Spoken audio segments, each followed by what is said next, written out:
Now it's time to see what the character looks like. So let's just click on the game tab. Okay, so we can see the character there in the game.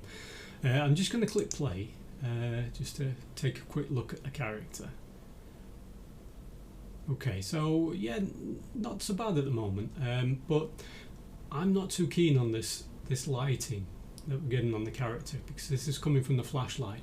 If I move this way, obviously you can see that the light goes out. So instead I put in some blue lights that I think do a much better job of actually illuminating the character.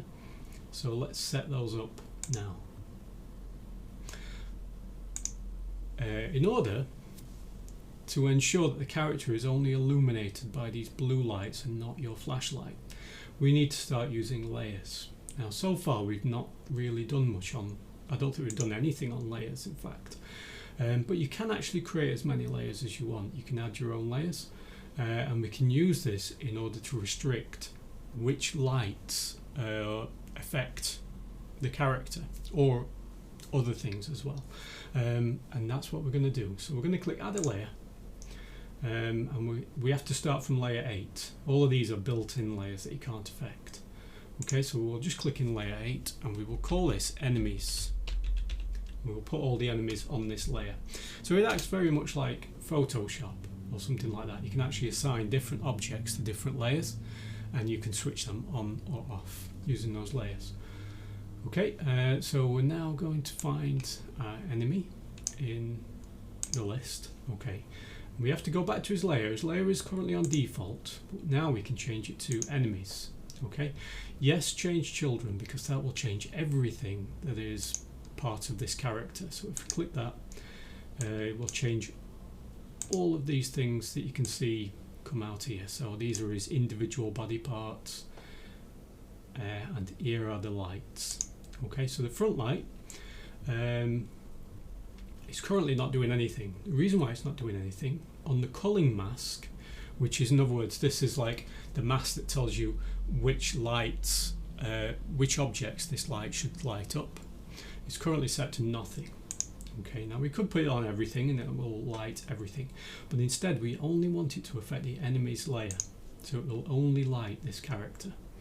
So if I now switch my lighting on, you can see that that light is now affecting the character. If I obviously put it to nothing, it switches that light, it almost like switches that light off. Let's put it on enemies, and the backlight as well, we want that to also affect enemies. So now we've got a nice bit of lighting on our character. Now what we need to do is ensure that this character is not lit by the main player's flashlight. So let's go back to first person controller, camera, and there's the spotlight. Once again we have a culling mask. This one is affecting everything. Okay, all we need to do is switch off enemies. Okay, and notice that now the enemy is not being lit by the flashlight. Now when we have a look through the game tab, I think this looks far more effective. Okay, so it's a much better lighting scheme. I'm going to show you how to get some animations working on the character, and then in the next video I'm going to be doing a bit of a walkthrough where we can see this character in real time. Okay, so I'm just going to switch the lights off so we go back to our standard view again.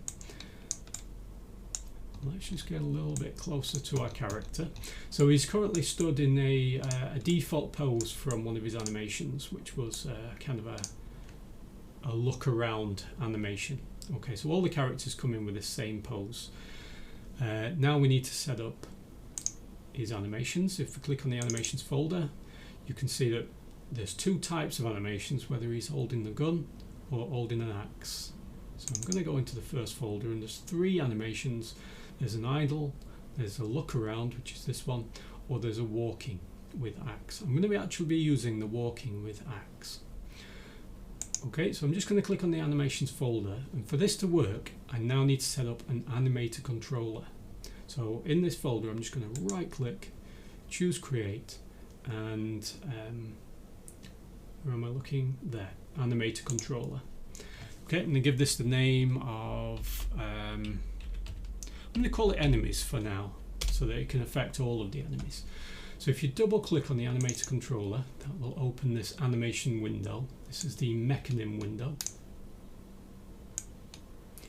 Okay, and this acts pretty much like a blackboard, whereby you can drag animations in and you can set up as many animations as you want and link them in any way you, you like. Excuse me.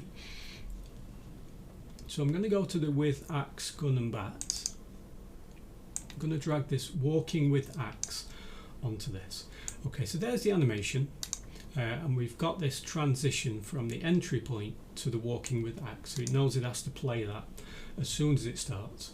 The speed is currently set to 1, which is good, and it should automatically be set to looping, which it is. If it's not for any reason, just ensure that that is actually checked. Oops. Great, yeah. Now for some reason the previews are not working with these animations, probably because they are generic animations and not humanoid animations. Okay, but it's important to keep it at generic for these characters. Great, so we have the walking with axe. So now when I find this character again in my list, enemy 1, we can see that it's looking for a controller in the animator component. Okay, it's currently saying none, so let's just drag this enemies into that first slot, and now that is what is going to control the animations for this character. So now when I press play on this, we can now see him animating in the walk cycle. Great, so in the next video I'm going to do a walkthrough and we're going to take a look at this character at a better frame rate that will be about 60 frames per second and see how this character is looking.